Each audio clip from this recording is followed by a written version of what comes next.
नमस्ते मित्रों, कथानिधि चैनल पर आपका बहुत बहुत स्वागत है। हमारी आज की कहानी का नाम है अभागी।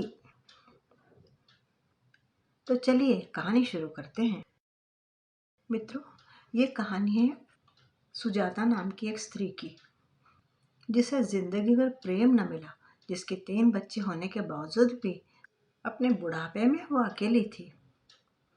40 साल पहले सुजाता का काशीनाथ के संग विवाह हुआ था, लेकिन काशीनाथ पहले से ही विवाहित था, दुहेजु था। काशीनाथ को विवाह के कई एक वर्षों तक संतान नहीं हुई। तब उसकी पहली पत्नी जो थी, जिसका नाम मथुरा था, वो उसके पीछे पड़ गई कि तुम दूसरी शादी कर लो। दूसरी शादी करने के लिए काशीनाथ मना कर रहा था, लेकिन मथुरा ने उसके इतनी जिद पकड़ी और कहने लगी कि तुम्हें तो मालूम है कि मैं किसी भी तरह से माँ नहीं बन सकती। हमारी इतनी सारी खेती है, प्रॉपर्टी है, रकम है, ये सब किसके लिए रखना है? सब ऐसे ही उड़ जाएगा इधर उधर, और फिर हम जब बूढ़े हो जाएंगे तो हमें कौन देखेगा? जब बूढ़े हो जाएंगे तो कितनी सारी मुश्किलों का सामना करना पड़ेगा हमें, और हमारे पीछे ये सब किसी एरे गेरे के हाथ में चले जाएगा, किसी पराये के हाथ में चली जाएगी हमारी सारी संपत्ति। ये सब सुन के काशीनाथ उठ गया और अपने काम के लिए जाने के लिए तैयार होने लगा। यह सब तो रोज का ही था। मथुरा हर रोज कुछ न कुछ कहती थी और काशीनाथ बिल्कुल परेशान हो गया था उसकी बातें सुन सुन के। इस वजह से दोनों मियाँ बीवी में कभी कभी लड़ाई भी हो जाया करती। लेकिन मथुरा बहुत ही जिद्दी स्वभाव की थी। वो इतनी उसके पीछे पड़ी, इतनी उसने जिद करी कि एक दिन परेशान होकर काशीनाथ शादी के लिए तैयार हो गया और मथुरा प्रसन्न होकर लड़कियां ढूंढने के लिए निकल पड़ी। मथुरा ऐसी लड़की की खोज में थी जो बिल्कुल सीधी सादी हो, जो उसकी हर बात माने, जिससे कि आगे बच्चे हो जाने के बाद में वो काशीनाथ को लेकर मथुरा से दूर न हो जाए। काफी दिन बीत गए, परंतु ऐसी कोई सीधी सादी लड़की उसके नजर में आई नहीं जो कि उसके घर में खुशियां ला सके, और जिससे कि काशीनाथ भी बच्चे वाला हो जाए और लोगों के मुंह बंद हो जाए। रोज रोज वही बातें सुन के काशीनाथ को भी अब निसंतान होने का दुख सताने लगा था। बार बार उसको यही विचार तकलीफ देता कि उसके सभी दोस्तों के घर बाल बच्चे हैं, वही अकेला ऐसा दुर्भाग्य है कि उसके घर में बाल बच्चा नहीं है। और मथुरा को तो डॉक्टर ने जवाब दे दिया था कि वो कभी माँ बन सकती नहीं है। मथुरा की एक सहेली थी, सुजाता नाम की। वो उसकी दूर के रिश्ते में भी लगती थी और सहेली भी थी। सुजाता की शादी होने के बाद में कुछ ही दिनों में खेत में काम करते हुए उसके पति को बिजली का करंट लगने से वो ऑन द स्पॉट ही मर गया था। अब सुजाता अपने पीहर में रहती थी। बैठे बैठे मथुरा के मन में सुजाता का ख्याल आया। उसने सोचा कि उसकी तलाश सुजाता पे जाकर पूरी हो रही है। जब शाम को काशीनाथ वापस आया काम से, तो मथुरा ने 2 कप चाय बनाया। खूब हंसते हंसते खुशी में उसने 1 कप अपने पति के हाथ में दिया और 1 कप अपने खुद के हाथ में लेकर बैठी। काशीनाथ उसकी तरफ देख के बोला, क्या बात है, आज तो बड़ी खुश दिख रही हो। मथुरा ने अपने मन की बात बताना शुरू की।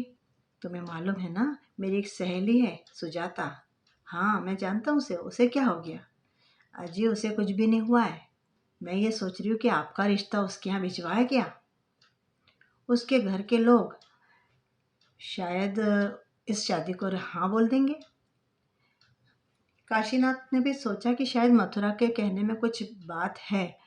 कहने लगा, उसके घर के लोग या शायद हाँ बोल देंगे, पता नहीं बोलेंगे कि नहीं। काशीनाथ के मन की उथल पुथल उसके चेहरे पे साफ दिख रही थी। वो देख के मथुरा बोली, देखो, मैं कल मेरी माँ को फोन लगाती हूँ। सुजाता मेरी माँ के आसपास ही कहीं रहती है। काशीनाथ चाय खत्म करते हुए बोला, ठीक है, देखना पूछ के। इसके बाद काशीनाथ फ्रेश होने के लिए निकल गया। मथुरा खाना बनाने के लिए किचन में चली गई। खाना बनाने के बाद दोनों ने खाना खाया। उसके बाद में मथुरा और काशीनाथ दोनों अपने बच्चे होने का सपना पूरा हो जाएगा, अपने घर में भी बच्चे खेलेंगे, ये सोचते सोचते सो गए। सुबह नींद से उठते ही मथुरा ने जल्दी जल्दी घर का सारा काम निपटाया।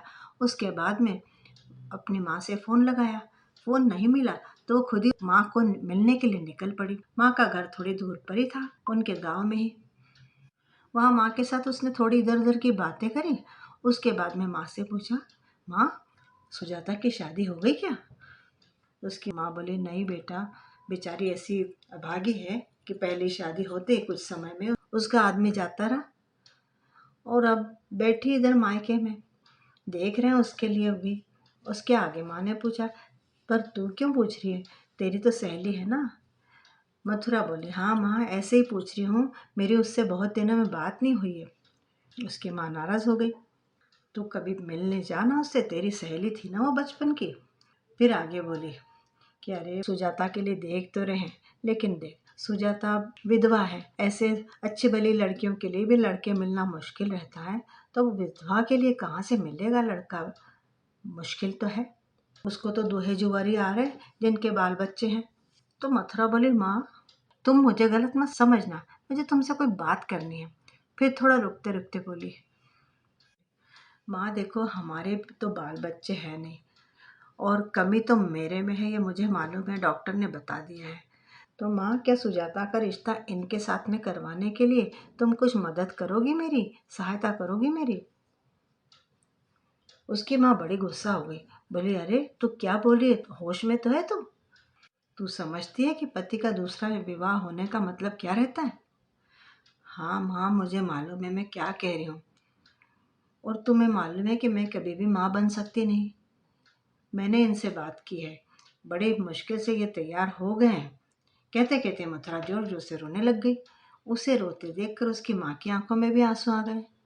फिर उनको दया आ गई, बोली, अच्छा मैं देखती हूँ मथुरा, जाऊंगी सुजाता के यहाँ, लेकिन कल अगर ऐसा हुआ कि सुजाता के बाल बच्चा हो गया और उसके बाद काशीनाथ जी का, दामाद जी का तेरे साथ में व्यवहार बदल गया, तो अगर उन्होंने तुझे घर से बाहर निकाल दिया तो? माँ ऐसा कुछ भी नहीं होगा, मुझ पर भरोसा रख, कम से कम तुम जाके उनसे उनके यहाँ बात तो करके देखो। आखिर माँ ने बोला, ठीक है मैं जाके बात करूँगी, लेकिन मथुरा को धीरज कहाँ था। बोली, चलो माँ अभी हम दोनों चलते हैं, उनके यहाँ जाके बात करेंगे। लेकिन माँ बोली, नहीं ऐसे अचानक नहीं जाएंगे, तुम पहले काशीनाथ जी की मर्जी जान लो, उसके बाद में हम एक आध दिन जाएंगे, बीच में मैं कुछ बात करके रखूँगी, फिर हम चलेंगे उनके यहाँ मिलने के लिए। मथुरा को मन में धीरज तो नहीं था, लेकिन फिर भी जब माँ ने नहीं मानी उसकी बात, तो वो घर के लिए चल पड़ी। घर आते से मैं रास्ते भर अपने भविष्य के सुंदर जीवन के सपने देखती देखती ही घर पहुंची। काशीनाथ के घर पहुंचने से पहले वो घर पहुंच गई। काशीनाथ जब घर पहुंचा तो उसको मथुरा ने सब कुछ बताया, जो उसने उसकी माँ से बातचीत की थी। फिर बोली, आते शुक्रवार को मैं सुजाता के घर माँ के साथ में जाने वाली हूँ। काशीनाथ बेचारे ने गर्दन हिला दी। 2 दिन के बाद में मथुरा उसकी माँ के साथ सुजाता के घर पहुंच गई। चाय नाश्ता होने के बाद में सुजाता और मथुरा दोनों सुजाता के रूम में जाके बातें करती बैठी। बातें करते करते मथुरा ने सुजाता को हंसाने की कोशिश की, लेकिन सुजाता हंसी नहीं, उसकी तो हंसी जैसे सूख गई थी। बाहर मथुरा की माँ ने सुजाता के घर के लोगों को सुजाता के लिए काशीनाथ जी का रिश्ता बताया, तो घर के लोग बड़े आश्चर्य में पड़ गए। आप ये क्या कह रही है, मथुरा के पति के साथ में सुजाता का रिश्ता? मथुरा भी है अभी, ऐसे कैसे हो सकता है? तब मथुरा की माँ ने बताया कि मथुरा तो कभी माँ बन सकती नहीं है, सुजाता का भी जीवन बन जाएगा और बच्चे रहेंगे तो ये दोनों मिलके बच्चों को देखेंगी, काशीनाथ जी का भी जीवन संवर जाएगा। तो ठीक है, हमें कुछ दिन आप समय ले लीजिए, उसके बाद बताइएगा ज़रूर। ये कह के मथुरा और उसकी माँ वहाँ से वापस चल पड़ी। उनके जाने के बाद में सुजाता की माँ ने और भाई ने सुजाता से पूछा। सुजाता डबडबाई आंखों से अपने माँ और भाई की तरफ देखती रही। सुजाता का भाई बोला, कोई जबरदस्ती नहीं है, अगर तुम्हारे मन में ना हो तो कोई हरकत नहीं। सुजाता कुछ बोलने ही वाली थी, उतने में उसकी भाभी बोली, इतना अच्छा रिश्ता कहाँ मिलने वाला है, इसके लिए हमें कोई खर्चा भी नहीं करना पड़ेगा, और माँ मथुरा तो इसकी सहेली है बचपन की, ये दोनों एक दूसरे को अच्छे से समझती हैं, और ख़ास करके ये कि वे खुद चल के आई है अपने घर पे रिश्ता लेके, और क्या चाहिए, बाकी इसकी इच्छा। इतना कह के सुजाता पर उन्होंने निर्णय लेने की जिम्मेदारी डाल दी। सुजाता ने बोला कि अगर आप सबको ठीक लग रहा है तो जैसे आप लोग सही समझो वो करिए। सुजाता का इतने कहते ही उसकी भाभी उत्साह में आ गई। बोली तो फिर ठीक है, हम कल ही उनको बता देंगे कि हमें ये रिश्ता पसंद है और हम चट मांगनी पर ब्याह भी कर देंगे। उस रात सुजाता की आंखों में नींद न थी। उसकी आंखें लगातार बहे जा रही थी, लेकिन आंसू पोंछने के लिए उसके तकिए के अलावा कोई न था उसके पास। दूसरे दिन 1 हफ्ते बाद की तारीख शादी के लिए तय कर दी गई। मथुरा और काशीनाथ, इन दोनों को इस शादी की वजह से इतनी खुशी हो रही थी। शादी का दिन आया। सारे रीति रिवाजों के अनुसार सुजाता की विदाई कर दी गई। शादी होने के बाद में मथुरा सुजाता के साथ बहुत प्यार से रहती थी। सुजाता को लगने लगा कि शायद अब मेरी जिंदगी में कुछ अच्छा होने वाला है, लेकिन आने वाला तूफान अपने साथ क्या लेकर आएगा ये केवल भगवान ही जानता था। शादी के 3 महीने के बाद में सुजाता गर्भवती हो गई। सुन के काशीनाथ और मथुरा को इतनी खुशी हुई कि बस उनका तो नाचना ही बाकी रह गया था। घर में नया मेहमान आने वाला था। मथुरा सुजाता का बहुत ध्यान रखती। ऐसे कुछ महीने बीत गए और डिलीवरी का दिन भी आ गया। सुजाता ने एक बहुत प्यारी सी बच्ची को जन्म दिया। जैसे ही बच्ची का जन्म हुआ तो बेबी को मथुरा ने खुद के हाथ में ले लिया। सुजाता को उसकी बच्ची के पास में मथुरा जरा भी नहीं आने देती। सुजाता को वो अपनी बच्ची को हाथ भी न लगाने देती। जब सुजाता ने ये बात काशीनाथ को बताई तो काशीनाथ बोला, सुजाता तुम अपना मुंह बंद रखो, इसी में बच्ची का भलाई है। घर में तो है अपनी बेबी, ऐसा न हो कि वो अपने बच्चे को लेकर कहीं दूर चले जाए। डर के मारे सुजाता चुप बैठ गई, लेकिन खुद को एक अभागी माँ ही समझने लगी। सुजाता बहुत कोशिश करती कि बच्चे को वो अपने पास में ले, लेकिन मथुरा उसके बच्चे को उसके आंखों के सामने आने ही नहीं देती थी।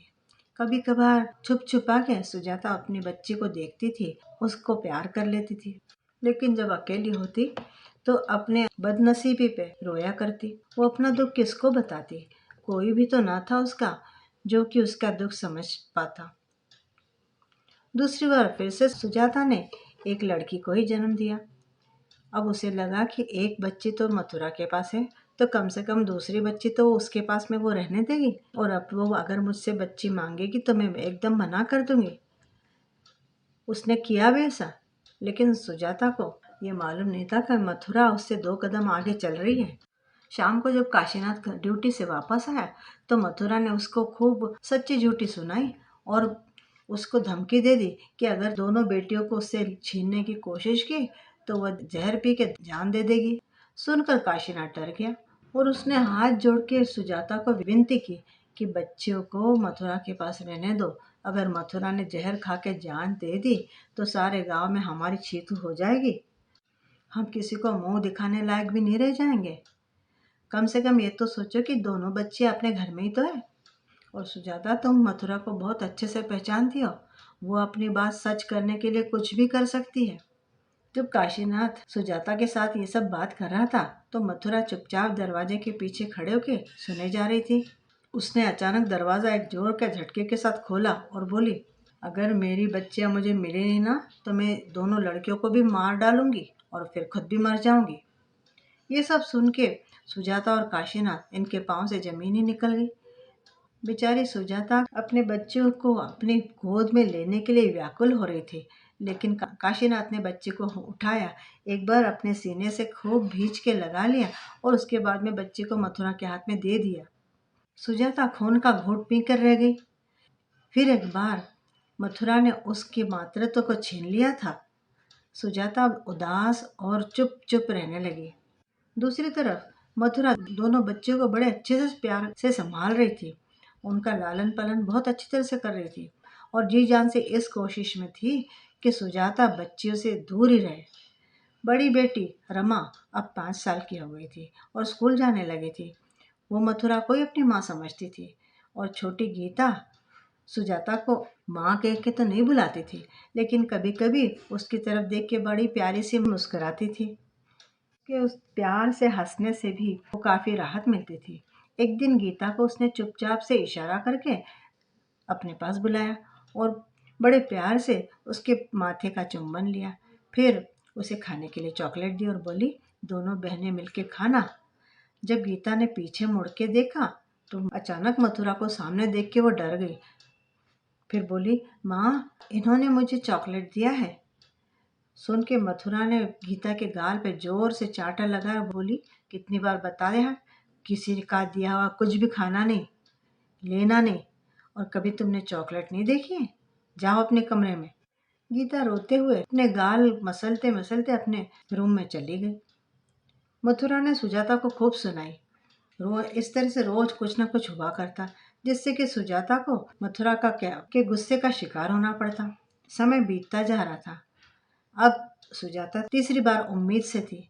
देखते देखते डिलीवरी का दिन भी आ गया। इस बार सुजाता ने एक बड़े प्यारे से बेटे को जन्म दिया। बेटा घर में आने से पूरे घर में प्रसन्नता का वातावरण हो गया। लेकिन सुरभा के लिए खुश होने जैसे कोई कारण नहीं था। वो जानती थी कि पता नहीं कितने समय ये बच्चा उसके पास है। उसे तो लग रहा था कि शायद वो एक मशीन है जो इस घर में बच्चों के जन्म देने के लिए लाई गई है। सुजाता का दुख कोई भी सुनने वाला नहीं था। सुजाता ने अपना मुंह ही सी लिया था। जब कभी सुजाता अपने पिहर जाती तो मथुरा भी उसके साथ जाया करती और सबके सामने सुजाता से इतने प्यार से रहती जैसे कि दोनों सगी बहनें हों। सुजाता के घर के लोगों को लगता था कि सुजाता अपने ससुराल में बहुत मजे में है। ऐसे ही कुछ दिन और बीते, कुछ साल और बीते। मथुरा तीनों बच्चों का अकेले ही बहुत अच्छे से सब करती, इसलिए तीनों बच्चे मथुरा से खूब प्यार करते, उसी को अपनी माँ समझते, उसी को माँ कहकर बुलाते। दो लड़कियां और एक लड़का हो जाने के बाद में अब सुजाता की स्थिति घर में अटाले जैसी हो गई थी, जिसे किसी भी समय घर से बाहर निकाल के फेंक दिया जा सकता था। धीरे धीरे मथुरा को सुजाता का घर में रहना खटकने लगा। उसने काशीनाथ पर दबाव डाला, सुजाता को हमारे खेत पर घर है, वहां भेज दो, ये कहकर उसके पीछे पड़ गई वो। लेकिन काशीनाथ इस बात के लिए तैयार न हुआ। उसने मना कर दिया, लेकिन घर में उसकी कुछ चलती तो थी नहीं। आखिर सुजाता को खेत पर के घर में जाकर रहना पड़ा। सुजाता बहुत बड़े सदमे में थी। अब तो उसके बच्चे उसे आंखों से देखने भी नहीं वाले थे। दिन भर वो रो रही थी। फिर एक दिन सुजाता के भाई को मालूम पड़ा कि सुजाता तो खेत के घर में रहती है, तो वो उसे मिलने के लिए खेत पर गया। अपनी बहन की ऐसी दशा देखकर खून के घूंट पीता हुआ उससे बोला कि मैं जाके काशीनाथ से बात करूंगा और तू घर चल, अपने घर में जगह है तेरे लिए। लेकिन सुजाता ने जाने से स्पष्ट मना कर दिया। बोली, तू जा भैया, जो कुछ मेरे नसीब में है वो तो होगा ही, तुम मेरा लिखा थोड़ी बदल सकते हो। भैया की आंखों से उसकी आंसू बहने लगे। लेकिन सुजाता तो अब बिल्कुल पत्थर की मूर्ति बन गई थी। बोली, भैया ये तो हमारे घर का बखेड़ा है, तू इधर ध्यान मत दे और इसके बाद में तू इधर आना भी मत, जा अब तू। लेकिन जीजी, तुम इस स्थिति में यहाँ क्यों रहती हो? अरे क्या हुआ है मुझे, सब तो ठीक है, अब तो जा भैया। भाई उसकी बात सुन चुपचाप वहां से निकल पड़ा। उसे बहुत बुरा लग रहा था। उसने सोचा कि काशीनाथ से मिलना पड़ेगा और बात करनी होगी, इसलिए दूसरे दिन वो काशीनाथ से मिलने काशीनाथ के ऑफिस पहुंच गया। वह काशीनाथ पे बहुत गुस्सा हुआ और उसने अपने बहन के बारे में उससे जवाब तलब किया। तो काशीनाथ बोला कि मैं तो चक्की के दो पार्टों के बीच में फंसा हुआ हूँ। मथुरा मुझे रोजाना नई नई धमकियां दिया करती थी। अरे उसने न केवल आत्महत्या करने की धमकी दी, बल्कि बच्चों को भी मारने की धमकी दे दी। और फिर मथुरा का स्वभाव देखते हुए मुझे ये भी डर था कि वह कहीं सुजाता को कोई नुकसान न पहुंचाए। बस इसीलिए मुझे सुजाता की सुरक्षितता को देखते हुए उसे खेत वाले घर में लाकर रखना पड़ा। सुनकर सुजाते के भाई को काशीनाथ और मथुरा पर बड़ा गुस्सा आया, पर वह मन महसूस कर भारी हृदय से वहां से अपने घर चला गया। उधर सुजाता से उसके बच्चे छीनकर, उसका घर बार छीनकर, उसे इतना बड़ा भारी धोखा देकर भी मथुरा के मन में दबा हुआ सुजाता का भय कम नहीं हुआ। काशीनाथ के मन में सुजाता के प्रति जो प्रेम था उसे मथुरा खूब अच्छी तरह से जानती थी। अतः सुजाता को काशीनाथ और अपनी जिंदगी से पूरी तरह निकाल बाहर करने के लिए एक दिन उसने सारी हदें पार कर डाली। उस दिन उसने काशीनाथ को साफ शब्दों में बोल दिया था, अब सुजाता से हमारा कोई मतलब नहीं है। अब तुम सुजाता से संबंध विच्छेद कर लो। हमारे घर को उसकी कोई ज़रूरत नहीं है।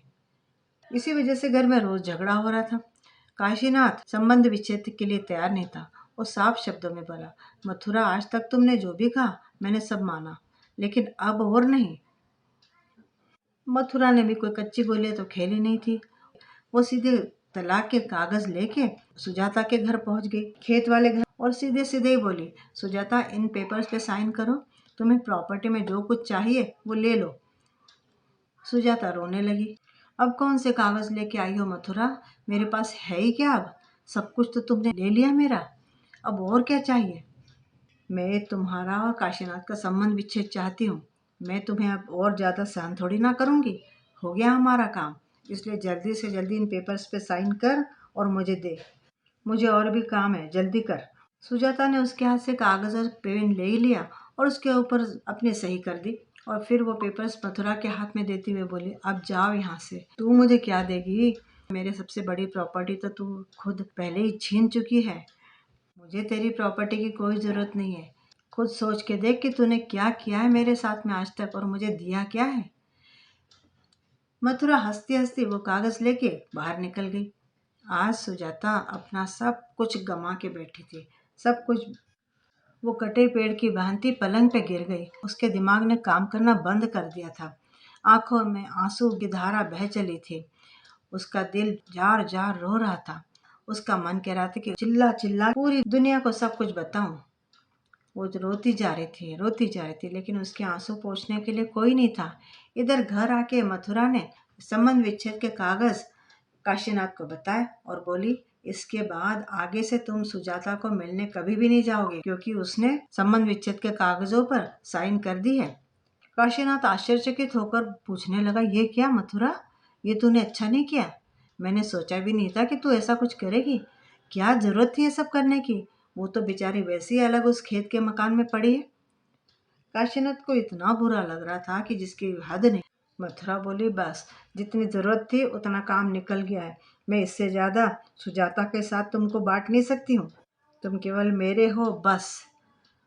काशीनाथ बोला, अरे सब कुछ तो तुम्हारा है। उस बेचारी के पास रह क्या गया है अब? भगवान से डर। इन कागजों पे सही करते हुए उसकी क्या स्थिति हो गई होगी? तूने उसके बच्चे भी छीन लिए। इतना ही नहीं, बल्कि बच्चों के मन में उसके बारे में कितना जहर भर दिया है। किस मिट्टी की बनी हो तुम मथुरा? ये सब करते समय तुम्हें भगवान के जरा भी डर नहीं है? काशीनाथ कहते कहते गुस्से में लाल पड़ गया, लेकिन मथुरा पर इन सब बातों का कोई परिणाम नहीं हो रहा था। काशीनाथ ने गुस्से गुस्से में उस रात खाना नहीं खाया। सुबह होते काशीनाथ सुजाता से मिलने के लिए खेत के घर पे पहुंच गया। सुजाता की इस दशा देखकर काशीनाथ का दिल भर आया। घर का दरवाजा खुला पड़ा था। सुजाता जमीन पे पड़ी हुई थी। उसके बाल अस्त व्यस्त बिखरे पड़े थे। उसे देखकर लगता था कि वो रात भर ऐसी ही पड़ी थी। और जागते हुए काशीनाथ ने सुजाता को आवाज दी, सुजाता, सुजाता, उठो, उठो। यह क्या हाल बना रखा है तुमने अपना? काशीनाथ की आवाज सुनकर सुजाता ने बड़ी मुश्किल से धीरे धीरे अपनी आंखें खोली, और जब काशीनाथ को सामने पाया तो बिलक बिलक कर रोने लगी। काशीनाथ, अब मैं केवल बेघर ही नहीं, लावारिस भी हो गई हूँ और अनाथ भी हो गई हूँ। अब मेरा कोई नहीं रहा, कोई नहीं रहा। कहते कहते सुजाता बेहोश हो गई। काशीनाथ ने अंदर से पानी लाया और उसके मुंह पर छींटा। सुजाता को थोड़ा होश आया। सुजाता, खुद को संभालो। काशीनाथ ने उसे उठाकर धीरे से पलंग पे लिटा दिया और फिर पानी का गिलास उसके हाथ में दिया और पूछा, तुमने संबंध विच्छेद के कागजों पे साइन क्यों किया? एक बार मुझसे पूछना तो था। पूछ के क्या होता, बताइए। वही होता जो आज तक होता आया है। आप मथुरा के कहने के बाहर है क्या? आपने मथुरा का कभी विरोध किया है क्या? इस सवाल का काशीनाथ के पास कोई जवाब नहीं था। फिर भी काशीनाथ बोला, तुम चिंता मत करो, मैं तुम्हारा हाथ जिंदगी भर नहीं छोड़ने वाला। भले ही तुमने तलाक के कागजों पर साइन कर दिए, लेकिन फिर भी तुम मेरी पत्नी हो। मैं इन कागजों पर साइन थोड़ी ना करने वाला हूँ। सुजाता अपलक काशीनाथ को एक चेहरे की ओर देखती रही। काशीनाथ ने सुजाता का हाथ पकड़ लिया। उठो अब, और कुछ तो भी खाना बनाओ। तुम भी खाओ और मुझे भी खिलाओ, मुझे बड़ी भूख लगी है, मैंने कल खाना नहीं खाया है। सुजाता ने बेमन से उठ के और काशीनाथ के लिए खाना बनाया। उसके बाद दोनों ने खाना भी खाया। खाना खाने के बाद काशीनाथ अपने बंगले पर वापस आया। काशीनाथ और मथुरा का जीवन ऐसे लड़ाई झगड़े में बीता जा रहा था। काशीनाथ फिर भी महीने में 1-2 बार सुजाता से मिलने खेत पर चला जाता और उसे महीने भर के लिए राशन और पैसे वैसे देकर आता। बच्चे बड़े हो गए थे। कभी कभी छुप छुपा के बड़ी लड़की रमा उसकी माँ को मिलने के लिए खेत पर चली जाती थी, लेकिन लड़का प्रमोद वो तो कभी नहीं आता था, क्योंकि उसने तो घर में कभी सुजाता को देखा ही नहीं था। वो तो पूरी तरह से मथुरा को ही अपनी माँ समझता था। इधर रमा और गीता भी बड़ी हो रही थी। अब वो दोनों ही कॉलेज में जाने लगी थी। पढ़ाई में तीनों ही बच्चे होशियार थे। इधर काशीनाथ का स्वास्थ्य लगातार गिरता जा रहा था। उसका रिटायरमेंट भी पास आ रहा था। रमा की शादी के लिए वो रिश्ते देखने लगा। उसने फिर एक अच्छे घर में रमा का विवाह कर दिया। लड़का कॉलेज में प्रोफेसर था। काशीनाथ के जिद की वजह से सुजाता को शादी में आमंत्रण तो दिया था, लेकिन उसका वहां पे होना न होना एक ही समान था। अब धीरे धीरे लोगों को दिखाई दे रहा था कि सुजाता के मन के ऊपर उसके जीवन में जो बड़े बड़े हादसे होते जा रहे थे, उनकी वजह से उसके दिमाग पर असर पड़ता जा रहा था। उसका बीपी बढ़ता रहता था। वो रोज खाना तो खाती ही नहीं थी। कभी कभी दिन भर पलंग पर पड़ी रहती, कभी सोई रहती, कभी उसे नींद नहीं आती। आसपास के लोग कभी कभार उसके लिए खाना लाकर दे देते थे। लोग मथुरा को तो गालियां देते ही देते, लेकिन काशीनाथ को भी खूब गालियां देते। काशीनाथ के मन पे इन सब बातों का ऐसा दबाव पड़ा कि एक दिन उसे सीवियर हार्ट अटैक आया और उसमें वो चल बसा। सुजाता का एक ही सहारा था, वो भी जाता रहा। अब उसकी दशा पहले से भी बुरी हो गई थी, लेकिन ऐसा नहीं कि पागल हो गई थी। कभी कभार वो अच्छे तरह से बातें करती लोगों से। जब उसे अपने बेटे को अच्छे जगह पे नौकरी मिल गई ये खबर मिली, तो उसे इतनी खुशी हुई। आसपास के लोगों को उसने बड़े खुश होकर यह समाचार सुनाया था कि मेरा बेटा अफसर बन गया है। बस्ती में एक वृद्ध ने जब उससे ये बात सुनी तो बोले, वाह रे भगवान तेरी लीला। एक तरफ तो ये दुर्भागी माँ की ममता है और दूसरी तरफ वो नालायक लड़का जो कभी भी इस अभागी माँ की तरफ देखने की भी जरूरत नहीं समझता।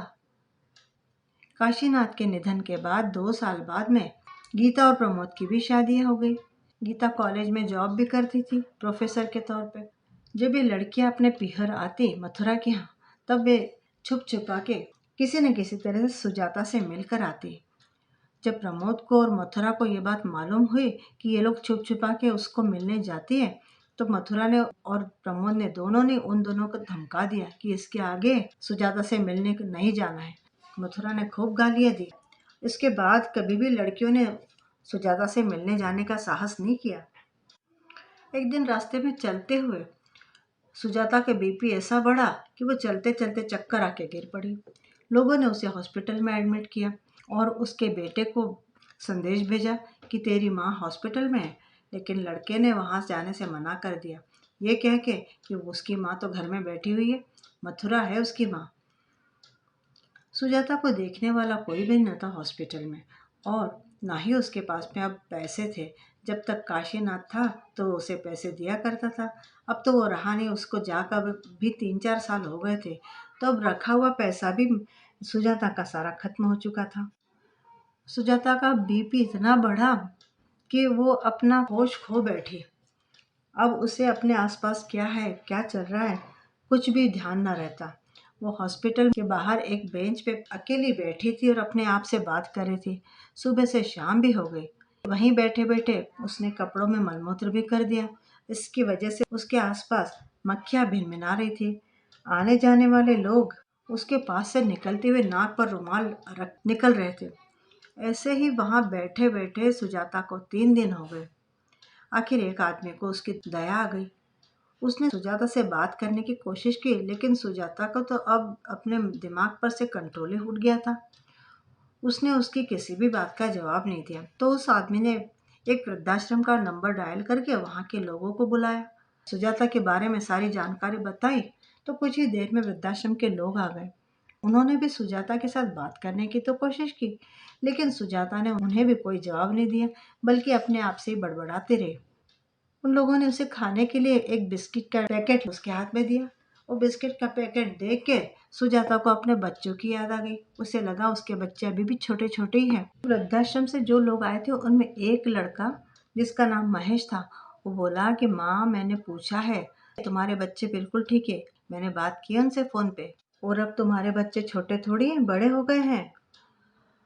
महेश अपने आप ही कुछ मन से बात जमा के कह रहा था, लेकिन एकदम 1 मिनट के लिए सुजाता होश में आ गई। बोली, क्या बोला मेरा बेटा, मुझे लेने के लिए आएगा क्या? अब महेश को कुछ समझ भी नहीं आया तो बोला, नहीं नहीं, उसने मना किया आने से, अभी अभी उसे बहुत काम है। वो तो कलेक्टर है ना तुम्हारा लड़का? हाँ हाँ, मेरा बेटा तो कलेक्टर है, उसे थोड़ी समय होगा। तुम तो ऐसा करो, मुझे बस में बिठा दो, मैं चले जाऊंगी उसके पास में। महेश बोला, हाँ माँ, तुम ठीक हो जाओ, उसके बाद में मैं खुद तुम्हें लेकर चलूंगा तुम्हारे बेटे के पास में। कहते कहते महेश की आंखें भी भर आई।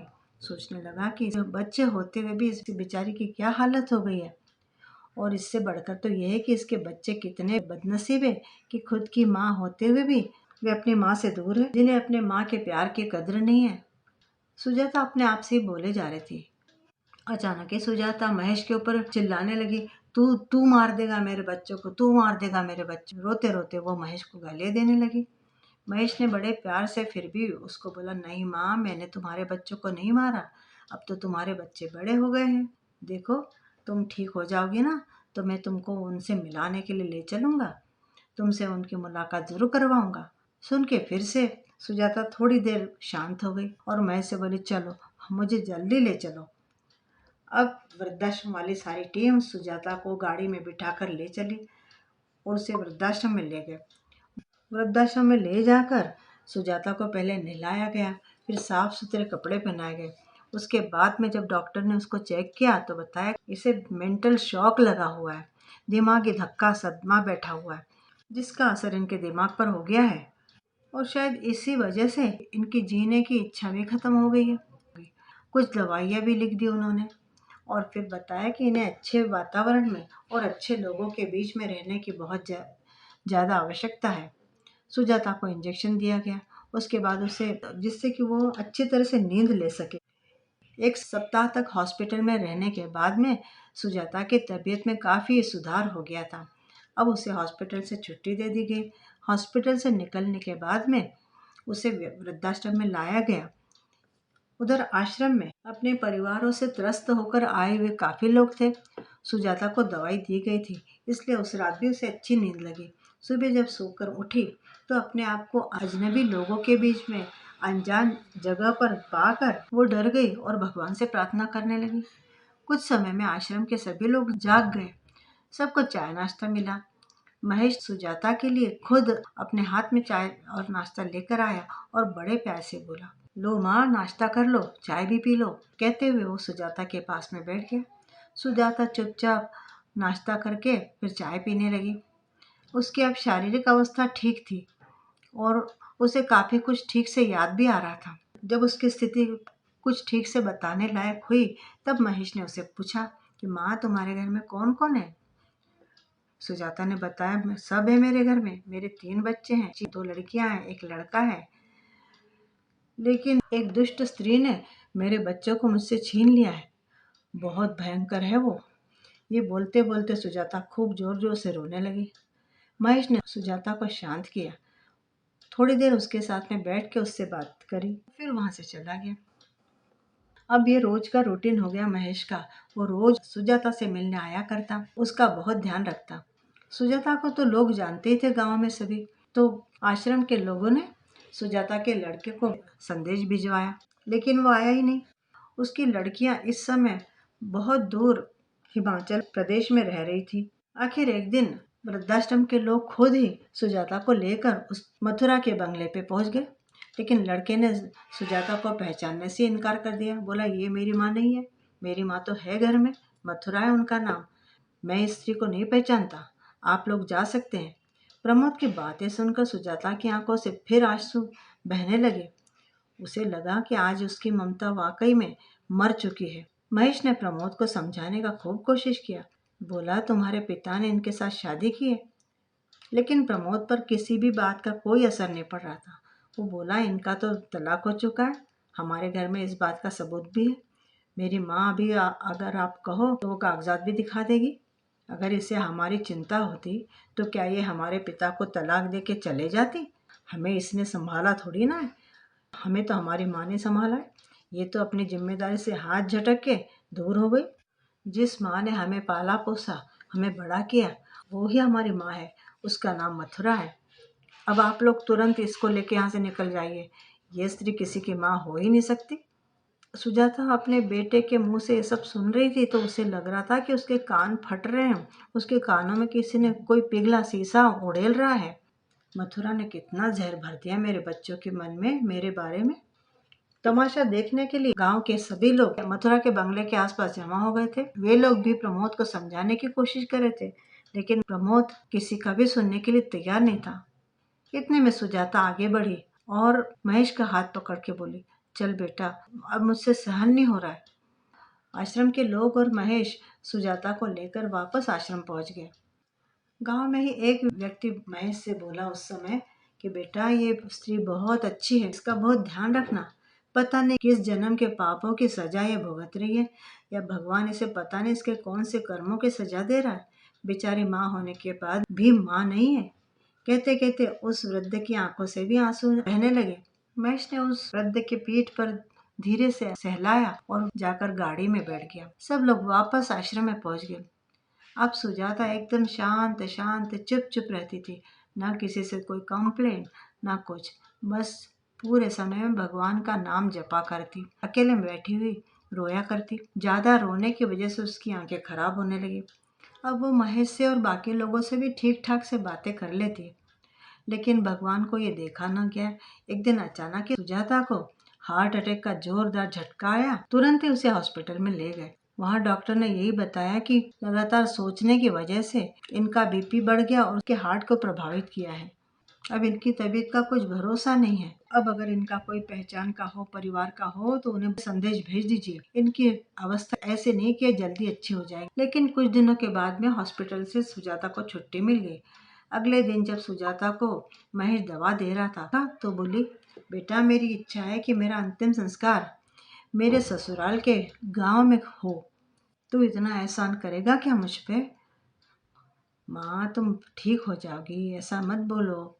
नहीं बेटा, बता, मेरी ये आखिरी इच्छा तुम पूरी करोगे ना? कहते कहते छोटे बच्चे के समान सुजाता रो रही थी।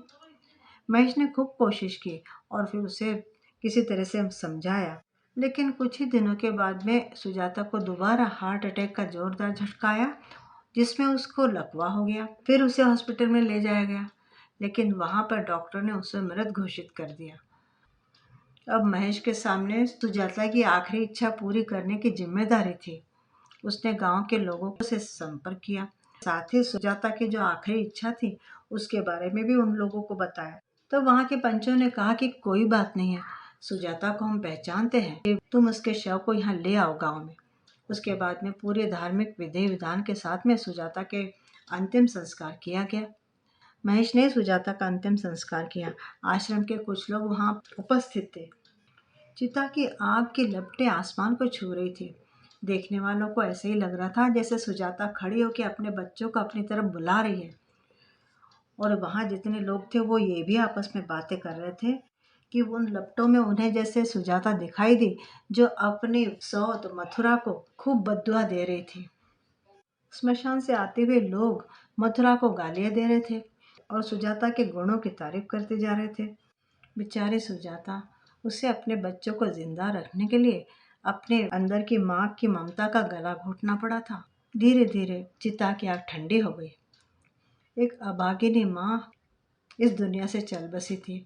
उसे जीते जी जो नरक यातना भुगतनी पड़ी, उनका भी अंत हो गया। चिता के आग ने सुजाता की नरक यातनाओं से उसको मुक्ति दिलाई। लेकिन कहते हैं ना कि आदमी को उसके कर्मों की सजा यहाँ भुगतनी पड़ती है। अब मथुरा को उसके कर्मों की सजा भुगतनी थी। प्रमोद की पत्नी माधवी, धीरे धीरे उसे गांव से सारी खबरें मिल रही थी और उसे सही स्थिति भी मालूम पड़ी कि मथुरा ने सुजाता के बच्चों को छीन लिया था।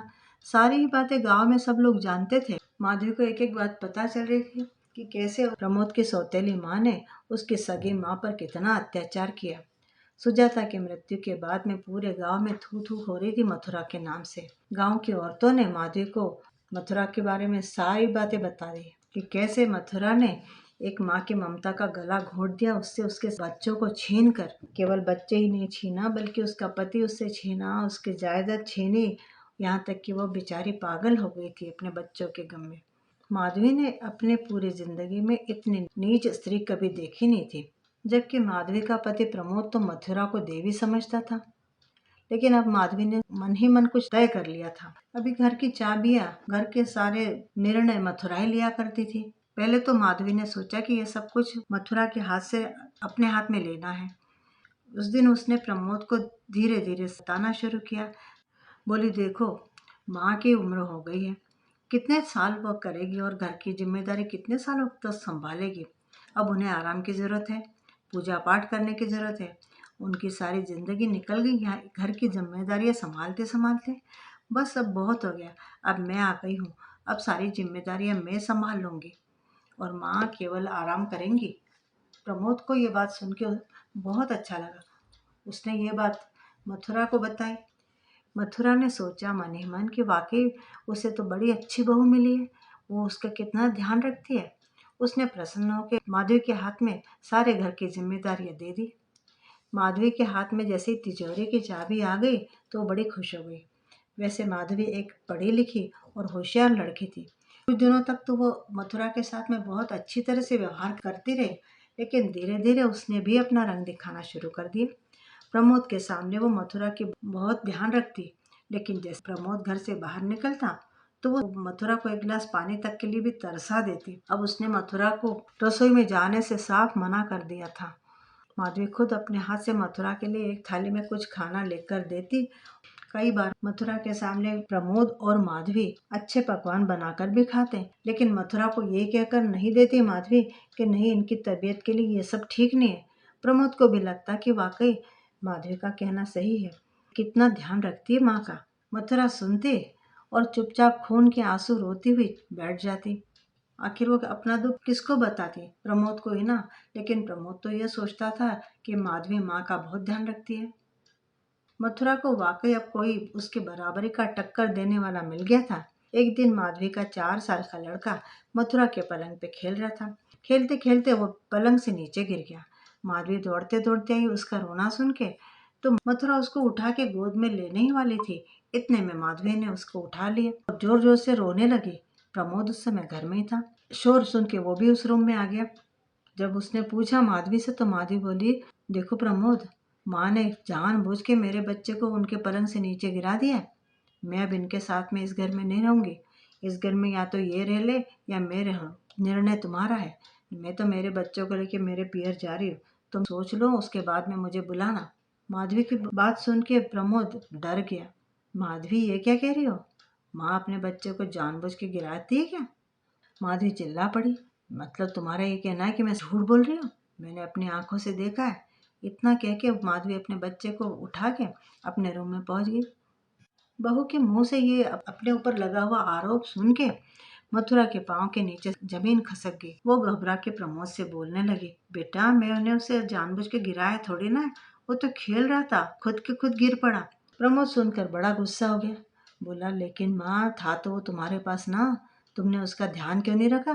तुमने उसका ध्यान नहीं रखा, इसका मतलब ये है कि तुम्हारी वजह से वो बेड से नीचे गिरा। प्रमोद ये कहते हुए माधवी के पीछे पीछे अपने रूम में निकल गया। रूम में जाकर उसने देखा कि माधवी अपना सामान पैक कर रही थी। प्रमोद ने माधवी को रुकने के लिए बहुत कहा, लेकिन माधवी ने कह दिया कि तुम्हें अगर लगता है कि मैं तुम्हारे साथ यहाँ रहूं तो माँ को गांव में अपने खेत है, खेत के घर में भेजो रहने के लिए। मैं उनके साथ यहाँ नहीं रह सकती। अगर ऐसा नहीं होता तो मैं जा रही हूँ मेरे पियर।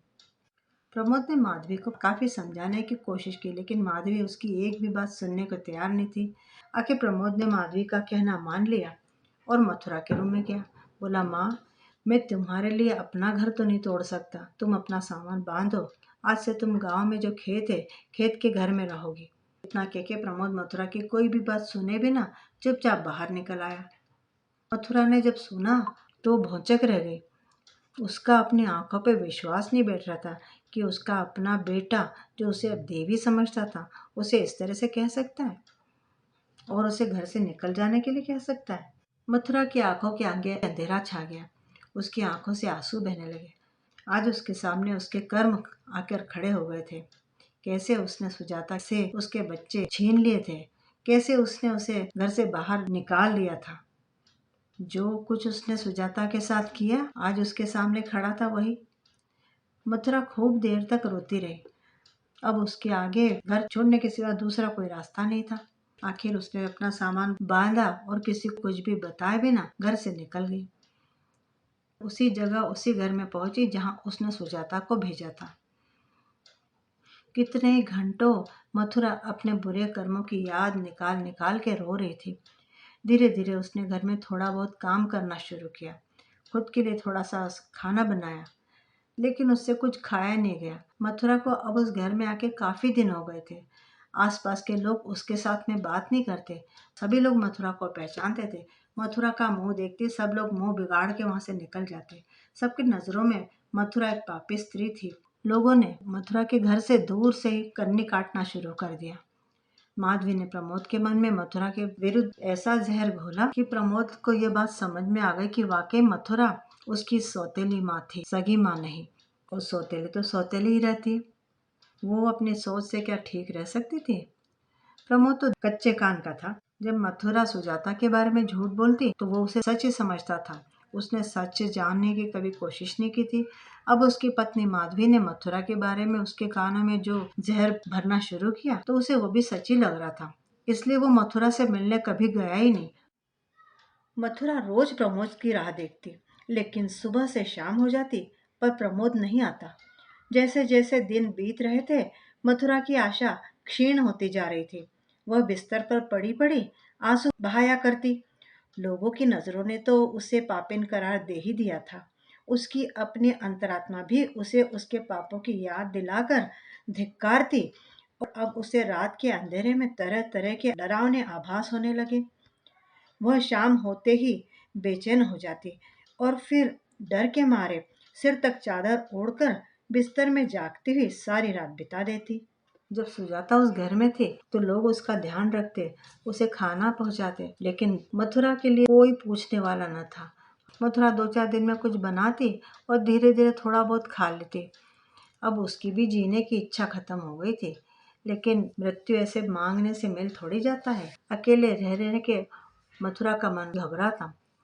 अब उसने सोचा कि अंदर कमरे में सोने की जगह तो उसने घर के दरवाजे के पास ही अपना बिस्तर लगा लिया। वहीं लेटी लेटी वह आने जाने वाले लोगों की तरफ देखती, सोचती कि कोई तो उसके साथ बात करेगा, लेकिन उससे कोई बात न करता, बल्कि लोग उसकी तरफ देखते और थूकते हुए चले जाते। लोग कहते, ये तो अपने कर्मों की सजा भुगत रही है। धीरे धीरे मथुरा की स्थिति बद से बदतर होती गई। अब उसका बिस्तर से उठना भी बंद हो गया। कितने ही दिन वह बिस्तर पर ही मलमूत्र करती रही। उसकी वजह से पूरे घर में दुर्गंधी फैल गई। लोग अब रास्ता बदल के वहां से निकलते। अगर किसी को वहां से जाना भी पड़ता तो नाक पर रुमाल रख के जाना पड़ता। उसके ऊपर मक्खियां भिनभिनाती रहती और ऐसे में ही किसी समय उसका प्राण निकल गया। जब वो मरी तो उसके पास में कोई ना था। गांव के लोगों को जब मालूम पड़ा कि उसके शरीर में कोई हरकत नहीं है तो वो समझ गए कि शायद ये खत्म हो गई है। लोगों ने प्रमोद को संदेशा भिजवाया, लेकिन प्रमोद और माधवी आए नहीं। उन्होंने वहां आने से इनकार कर दिया। आखिर गांव के लोगों ने कैसे तो उसका अंतिम संस्कार किया। उसकी चिता के लपटें आसमान में उड़ रही थी। लोगों को ऐसा महसूस हुआ जैसे सुजाता वहां से हंसते हंसते बड़े संतोष के साथ में निकल गई। तो मित्रों, अपने करने का फल तो यही भुगतना है, किसी को जल्दी, किसी को बाद में। अगर आपको कहानी पसंद आई है तो कमेंट करके बताइएगा ज़रूर, लाइक भी कीजिएगा और चैनल पर नए हैं तो चैनल को सब्सक्राइब भी ज़रूर कर लीजिएगा। मिलती हूँ दोबारा बढ़िया सी कहानी के साथ। तब तक विदा। आपका दिन शुभ हो।